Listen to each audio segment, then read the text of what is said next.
It's a given that many creative geniuses are also very neurotic, but when you're dramatizing such a person, is it more compelling to concentrate on the genius or the neuroses?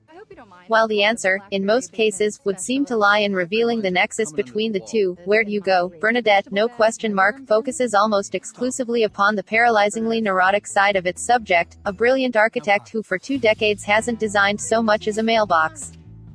This affords the great Cate Blanchett any number of hyperventilating, evasion-centric loony scenes, but also leaves the heart of the matter till the very end. Richard Linklater's 19th feature becomes compelling in its final act, but before that too often appears tonally addled and dramatically dawdling. Based on the best-selling 2012 novel by Maria Semple and adapted by Linklater along with Holly Gent and Vince Palmo, who co-wrote the director's likable 2008 look at a real-life creative genius, me and Orson Welles, the new film for much of the way feels like a lightweight account of a heavyweight subject.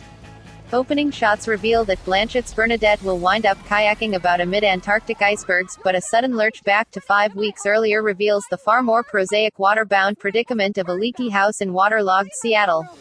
The cutesy strains of a sitcom's suitable score are not encouraging.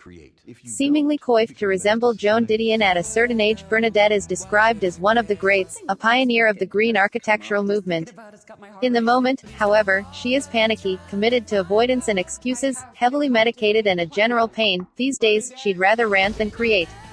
The breezy, faintly jocular tone of the early scenes undercuts and almost makes light of the character's profound eccentricity and discounts her stated assessment of the banality of life, notwithstanding the fact that her husband LG Branch Billy Crudup is a tech titan, albeit currently sidelined, and their teenage daughter B, Emma Nelson, makes for 3 geniuses in the family. Bernadette's antisocial behavior exceeds the posted limit when she causes a mudslide from her property to cascade down onto a lower property and into the house of her neighbor Audrey Kristen Wiig, and during a school party, no less. The inundation being one transgression Bernadette can't literally sweep under the rug, the heretofore passive LG finally rouses himself to force an intervention, initially from an esteemed former colleague, Lawrence Fishburne, who very simply concludes that she must create.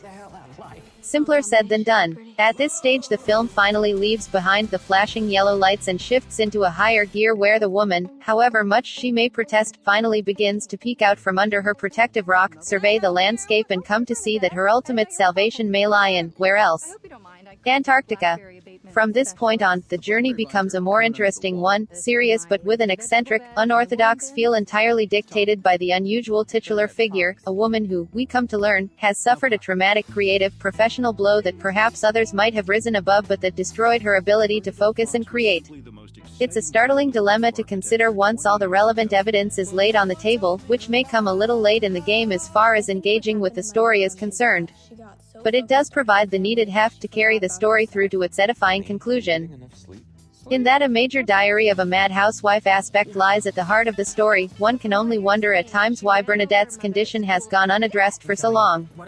She's worse than rude, actively mean, can't be trusted and will go to any extent to excuse or hide her irresponsible behavior. It's a bit unbelievable that, after all these years, her husband hasn't seriously engaged his wife's problem. The one vital relationship she maintains is with her brainy daughter, who invariably takes her side and is the one who, albeit inadvertently, opens the portal to her mother's eventual transformative escape from madness. As usual, Shay Linklater, adroit touches and modest grace notes are scattered all about. His disinclination to punch up the melodrama has its pros and cons, and the very specific reason for Bernadette's extreme behavior eliminates any sense of the problem as a societal one. This is very much one woman's unique, peculiar and unfortunate story. Amusement percolates as Bernadette dissembles, expresses scorn for others and otherwise acts out in her specific upper-class environment.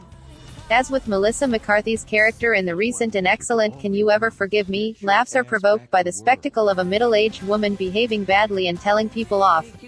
But Blanchett's Bernadette's is, ultimately, the more disturbed and tragic character, one whose entire life has been overtaken by excuses and, overwhelmingly, a refusal to look her problem straight in the eye and deal with it. The script departs from and simplifies the book considerably, softening the narrative in the process to the point where fans will likely feel let down. The main actors, and the kind of quiet, offbeat notes Linklater is able to draw out provide some compensation, and the fact that this is the first American dramatic film ever to be partly filmed on the seventh continent will at the least guarantee it a footnote in cinema history.